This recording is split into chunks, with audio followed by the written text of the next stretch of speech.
From LinkedIn News, I'm Leah Smart, host of Everyday Better, an award-winning podcast dedicated to personal development. Join me every week for captivating stories and research to find more fulfillment in your work and personal life. Listen to Everyday Better on the LinkedIn Podcast Network, Apple Podcasts, or wherever you get your podcasts.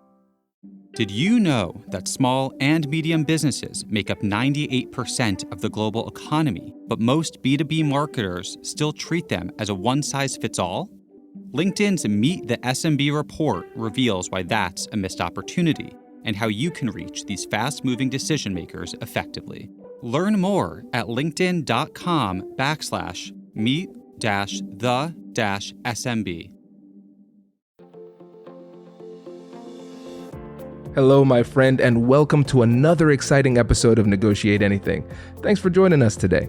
With over 10 million downloads and listeners from more than 180 different countries, it's dedicated listeners just like you who have made Negotiate Anything the #1 negotiation podcast in the world.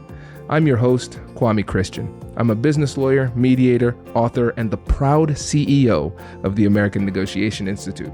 Now, before we get into today's insightful conversation, I have a golden opportunity for those of you who recognize the power of negotiation in your professional lives. Have you ever found yourself wishing that you could navigate those high-stakes conversations with more confidence? Or perhaps you're looking to empower your team with the art of persuasion and conflict resolution. At the American Negotiation Institute, we've crafted specialized keynotes and workshops tailored for those very needs. We've transformed the negotiation skills of professionals worldwide, and we're eager to do the same for you. We believe the best things in life are on the other side of difficult conversations, and our goal is to help you improve your lives and the lives of those around you, one difficult conversation at a time. Don't let another challenging conversation leave you second guessing. Click the link in the description to discover how we can help you find confidence in conflict, negotiate better deals, and have stronger relationships. Because in the world of business, every conversation counts. And now, without further ado, let's jump into the interview. Neena, thanks for joining us today. Thank you for having me. I'm excited to be here. Yes, and we are excited to have you, my friend. So how about you get us started by telling us a little bit about yourself and what you do? Sure. Well, I am a recovering Deloitte consultant that started my own company 15 years ago, and it is all about helping people get results that they couldn't get before. So we focus on leadership development, executive coaching, consulting around programs, speaking workshops, and most recently added a technology platform called New Lens to make leadership development more affordable and scalable. So Kudos. we get to do a lot of fun stuff, and primarily with Fortune 500 companies.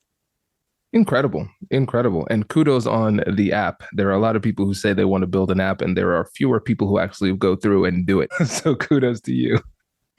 Thank you. I feel like I've given birth a few times with this one. That is great. And listeners, we will put a link to that app in the description of this episode and, of course, Neena's website. And that app really is in line with what it is that we're going to talk about today, too. And so, listeners, I asked Neena the question I love asking all of our guests, and I loved her answer. So let's run it real time right now, Neena. So as it relates to human interaction in general, what is it that's giving you the most energy right now? Well, I love helping people see themselves, like truly see themselves for who they are. And that was part of the inspiration behind the name New Lens, which is about helping you see yourself, helping others see you, and leading through a new lens. And we've been through so many different challenges the past few years. And I think it's caused people to pause and say, wow, what do I stand for? What's really important to me? And, what do I really want to bring to the table, and how do I want to make a difference in the world? So I think it's great that it's prompted people to pause and reflect about what they really want. But for me personally, especially with a focus on strengths, helping people see themselves and step into it and own it in a way that they haven't before can change everything. And especially the higher up you are in organizations, the more people you're impacting with all of those things that you do. So the potential ripple effect is huge. And that gets me excited.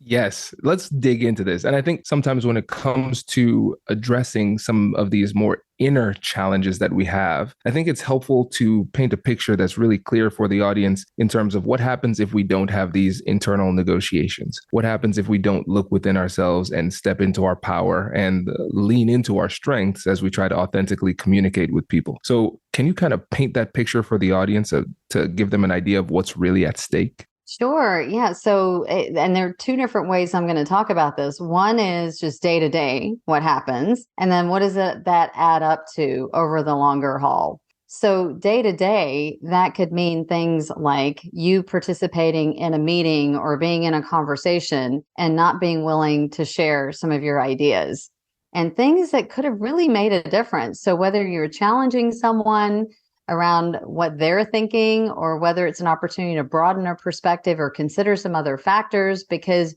you're bringing a different viewpoint to the table. So that's pretty huge on a day-to-day basis and the effect that can have. But the other part of this over the long haul is that you may not be viewed as someone who is ready for bigger roles. So if you're not willing to speak up, you're not stepping into it, what does that really say about you?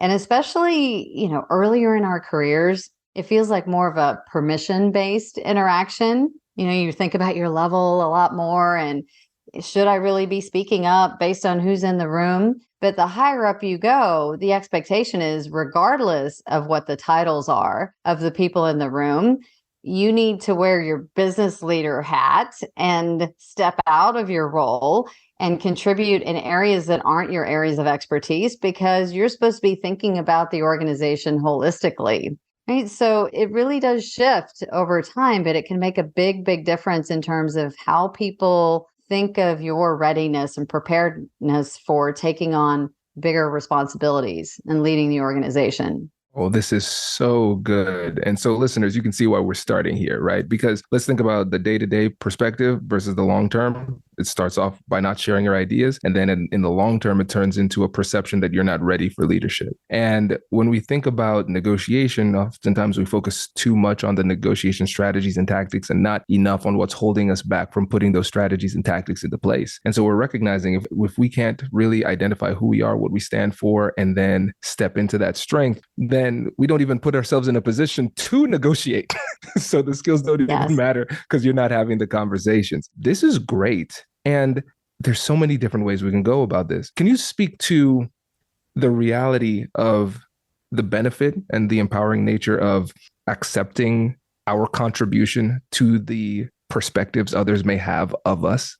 Oh, yes, absolutely. And I'm also going to bring a female lens to this a little bit too. And frankly, even just a cross-cultural lens, because I think some of these things get affected by both. And so if you are not really willing to step into this, meaning step into who you are and really bring in those strengths, it makes such a huge difference for you personally in terms of how you're navigating your career.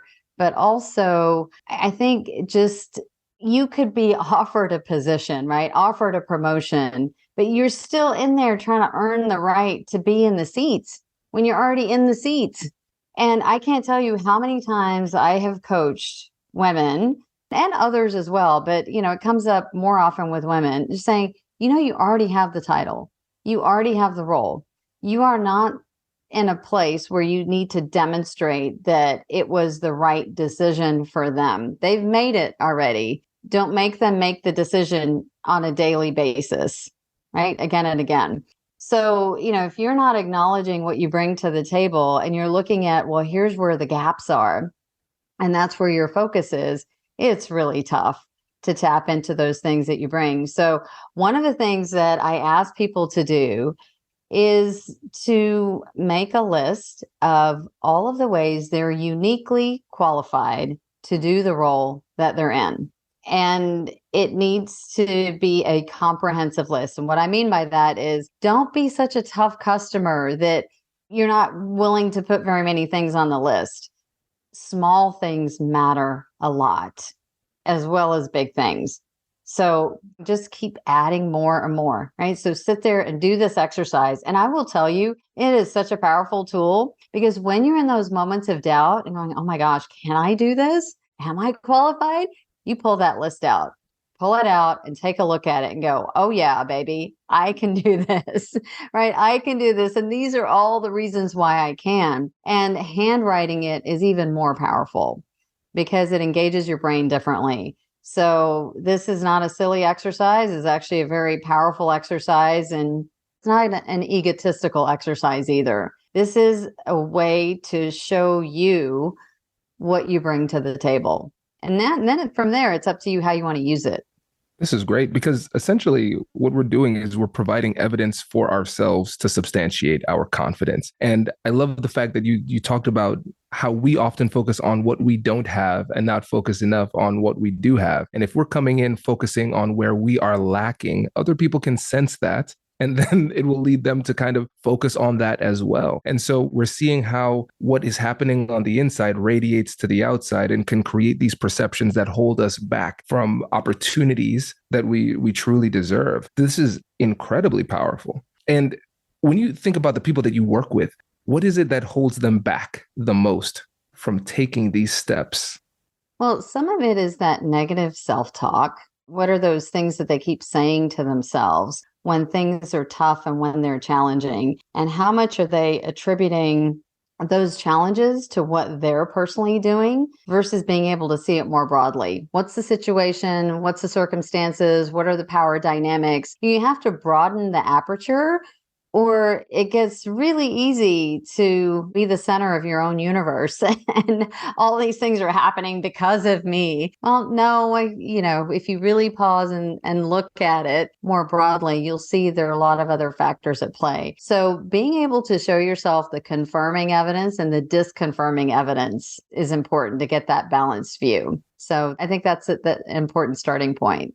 Absolutely. And again, it speaks directly to the internal dialogue that we're having. And I think sometimes we can get almost addicted to the negativity that it feels inappropriate to operate without that negative self-talk. And I like that you're giving permission to be positive. Well, the other part that can come into play, and when I was making a reference to a cultural aspect too, or how we're even socialized, is it okay for me to notice what I bring to the table and to talk about it? Or is that going to be viewed as me being arrogant and my head's too big to fit in the door? You're like, what is it really going to say about me? And how uncomfortable does that make me?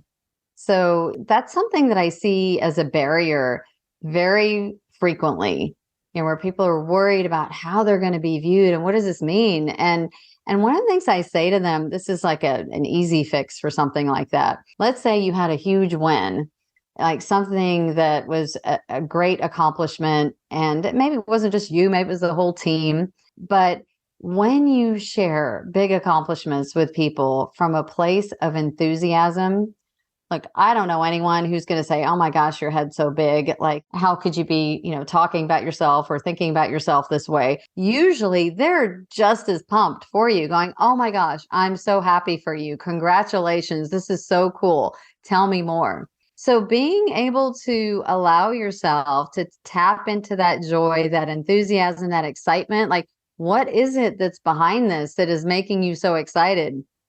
Go there, let that show, and you'll see how that energy amplifies. Hello, my friends. Before we get back to today's episode, I want to ask you a question. Have you ever wondered how to elevate your team's negotiation game and how you can help the folks on your team have better, difficult conversations?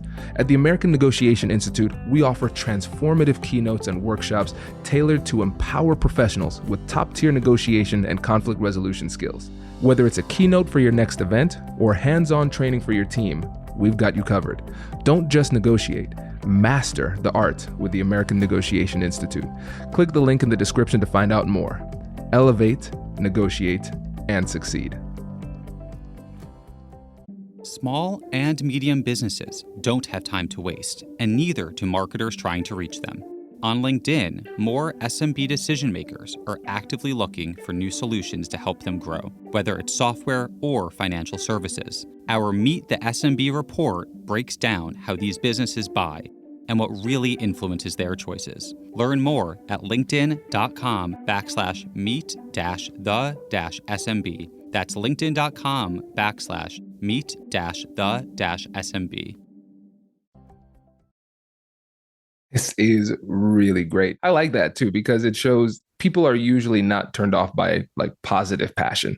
I really like that because it's not focused on yourself per se. It's focused more on the outcome. And tell me what you think about this, Neena, because something that I found helps other people to be more comfortable letting people know about their own contributions is being more generous with legitimate compliments for other people. And so if you're constantly in the habit of pointing out where somebody else has done well, then it makes it a little bit easier for you to say, by the way, I did something well as well. Yes, yes, it does make it easier. And frankly, I think the other part of it is let's just take the example of you're part of a team and it wasn't just your accomplishment, it was the whole team's accomplishment. Many people will be okay giving the team credit, but somehow they forget themselves in that.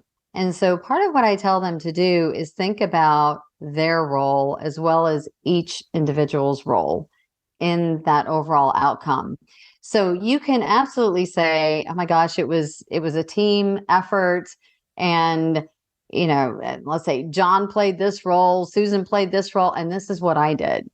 Right. So you're just completing the story.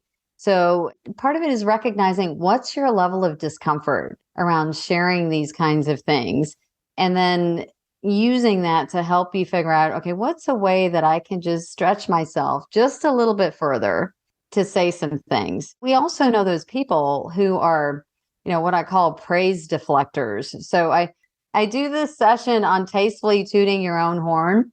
And I'll tell you, this is like one of the most popular topics I've ever spoken on. But I ask people to reflect about where are they on that self-promotion scale. So one end of the spectrum is this praise deflector, meaning as soon as this praise or compliment comes your way, boom, like just imagine you have a shield and it just bounces right off and it gets redirected somewhere else. So, you don't want to be a praise deflector, because bottom line is you keep telling people, no, it really wasn't me. It was all these other people and it was all these circumstances. And you may be trying to be humble, but at the end of the day, you keep telling me the message that it's not that big of a deal. It really wasn't me. And maybe at some point I'm going to believe you, right? That, oh, well, maybe it really is the team and it's not you. So be careful, right? Your intent made to be humble. And so when we think about how we want to show up, because that's something that I speak about a lot. Actually, that's one of the things in my book as well, is just being very clear about how you want to show up. So if humility is important to you, add that to the list. So, I'm humble, I'm confident, and I also have something to contribute. Make it part of your criteria, but balance it out with the other positive things that you bring too. Because if it's just humility and now what you're doing is, being a praise deflector or playing small, that's not going to serve you well. And it does shape your brand over time. So getting a sense of what is your brand today? What do you want it to be?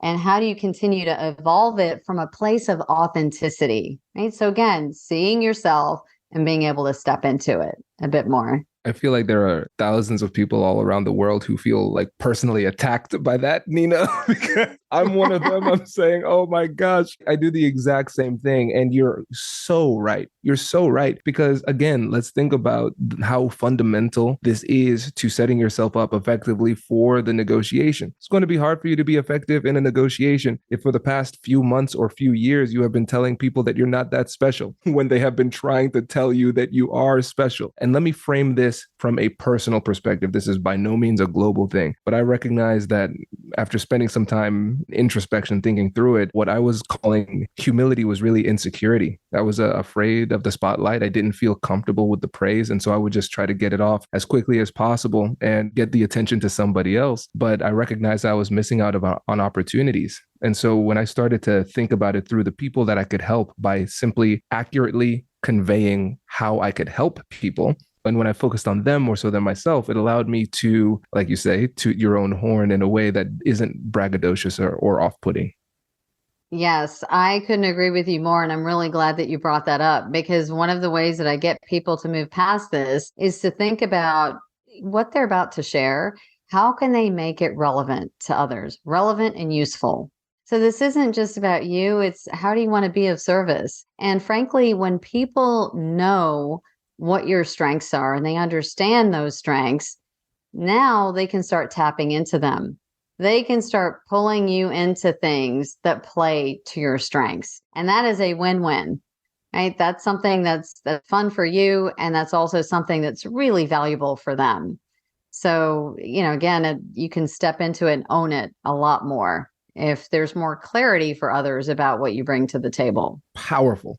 Powerful. And Neena, before we go, there's one last aspect that I want to make sure that we explore, which is authenticity. Because in the corporate world, in the business world, it's sometimes hard to be authentic, and we sacrifice elements of ourselves in almost subconscious types of ways. And then we just become clones of each other throughout this organization. And so when it comes to difficult conversations in particular, but leadership in general, what is the value of authenticity? Well, I think if we're all the same, how are we really going to get creative and innovative and take things to the next level, right? Whether that's for ourselves individually, or whether that's for our teams, or whether that's our organizations. And so what I have found is when you really try to approach things from a place of doing the right thing and elevating things up to a bigger picture of how can this truly be helpful. And so if I'm bringing a perspective that's going to be different than others or challenging something,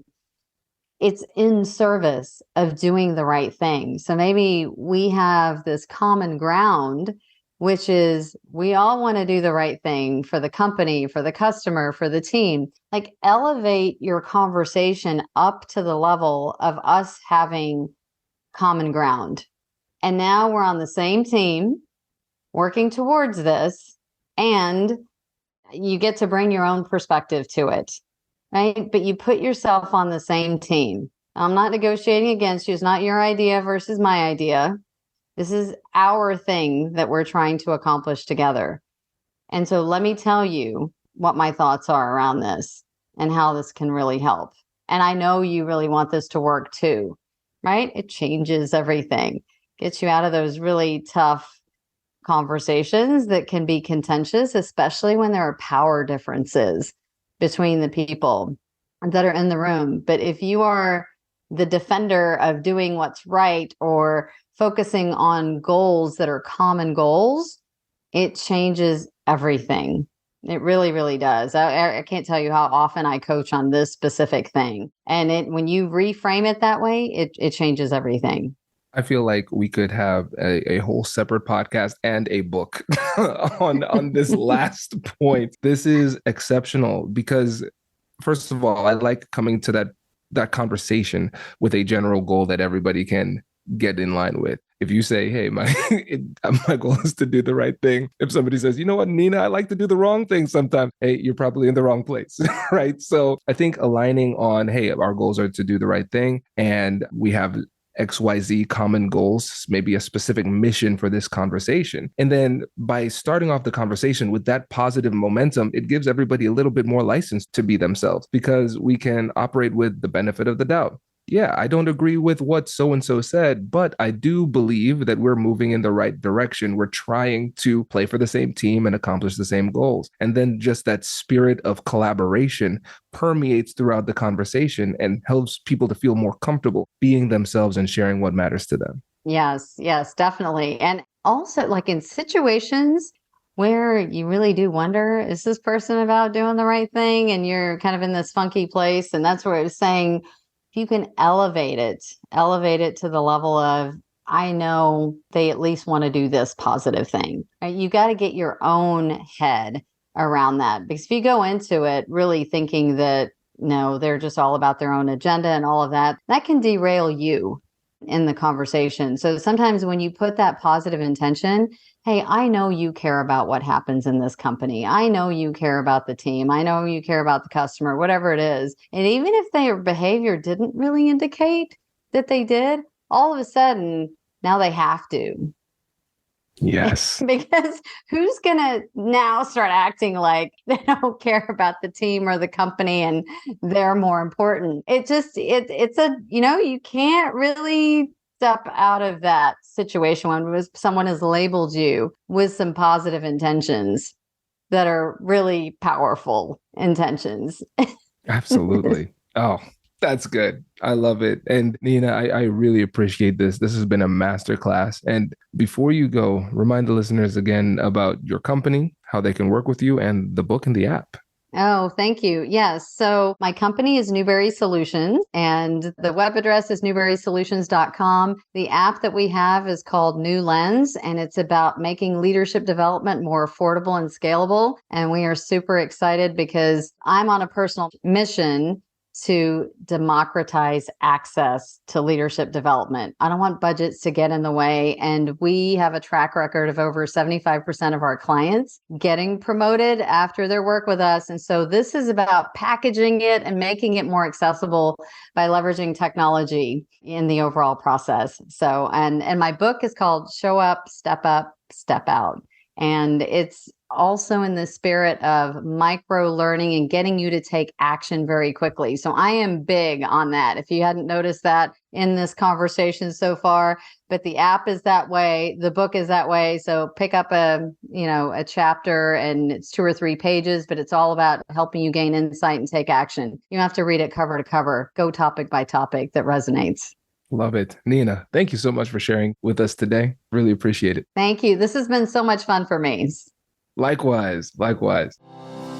Congratulations! You've just joined an elite club. By listening to a full episode, you're now officially on the Negotiate Anything team. So welcome aboard. What most team members do is they subscribe to the podcast because that allows them to automatically get the latest episodes of the show. The best things in life lie on the other side of difficult conversations. Keep learning, keep practicing, and keep getting better.